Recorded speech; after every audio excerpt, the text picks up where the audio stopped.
This is what Isaiah son of Amoz saw concerning Judah and Jerusalem. In the last days, the mountain of the Lord's temple will be established as chief among the mountains. It will be raised above the hills, and all nations will stream to it.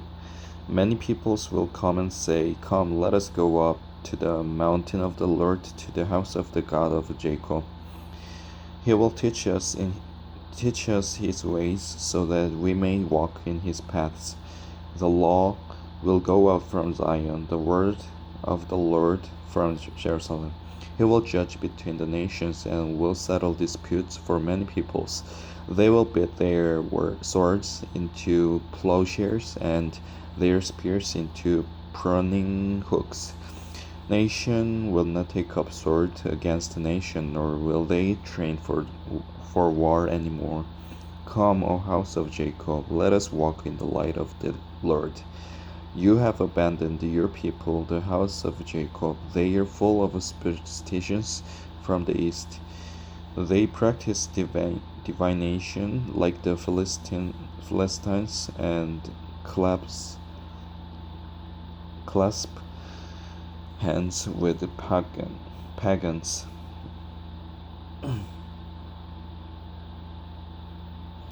Their land is full of silver and gold. There is no end to their treasures.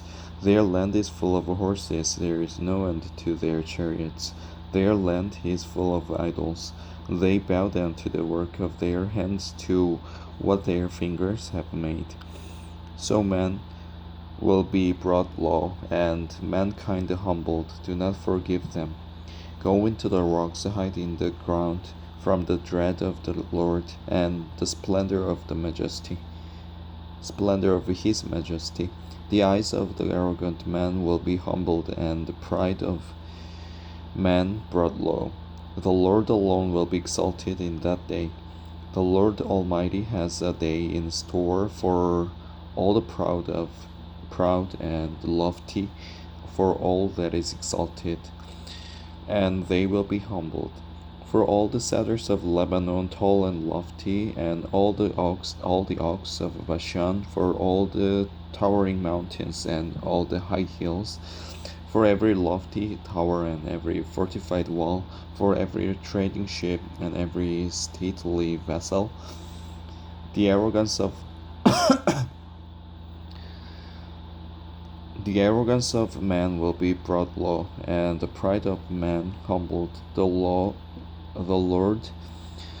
alone will be exalted in that day, and the idols will totally disappear. Man will flee to caves in the rocks and to holes in the ground, from dread of the Lord and the splendor of his majesty, when he rises to shake the earth. In that day, men will throw away to the rodents and bats their idols of silver and idols of gold, which they made to worship. They will flee to caverns in the rocks and to the overhanging crags.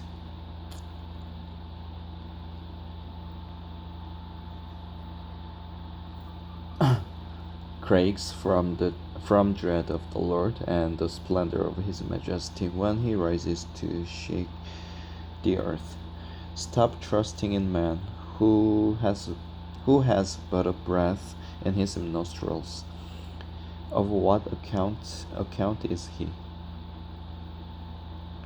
See now, the Lord Almighty, is about to take from Jerusalem and Judah both supply and support, or supplies of food and or supplies of water, the hero and warrior, the judge and prophet, the soothsayer and the elder, the captain of 50 and the man of rank, the counselor, skilled craftsman and clever enchanter. I will make boys their officers. Mere children will govern them. People will oppress each other, man against man, neighbor against neighbor. The young will rise up against the old, the base against the honorable. A man will seize one of his brothers at his father's home and say, "You have a cloak, You be our leader, take charge of this heap of ruins. But in that day he will cry out, I have no remedy, I have no food or clothing in my house, do not make me the leader of the people. Jerusalem staggers, Judah is falling. Their words and deeds are against the Lord, defying his glorious presence. The look on their faces testifies against them. They parade their sin like Sodom.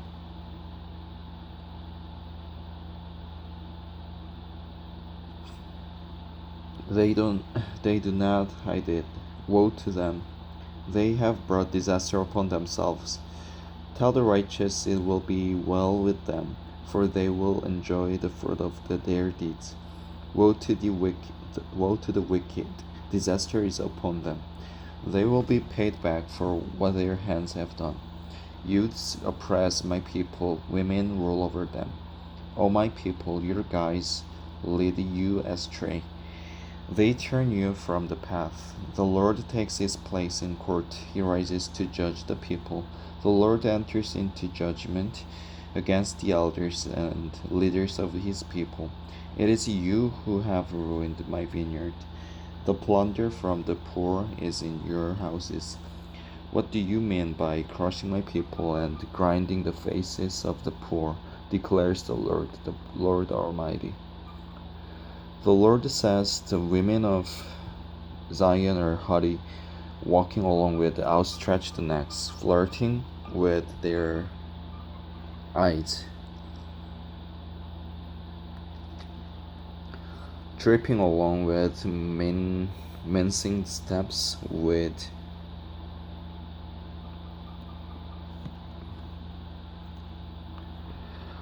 ornaments jingling on their ankles.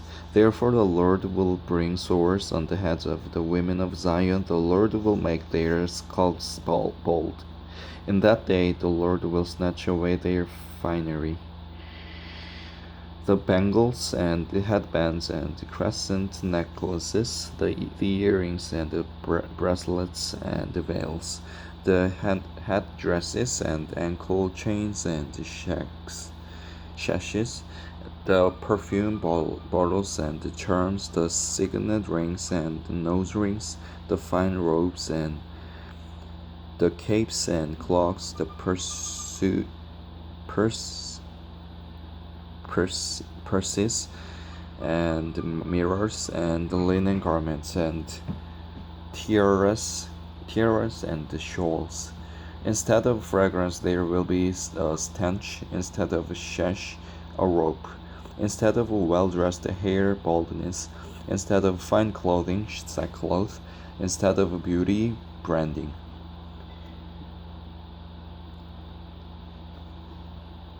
Your men will fall by the sword, your warriors in battle. The gates of Zion will lament and mourn. Destitute, she will sit on the ground.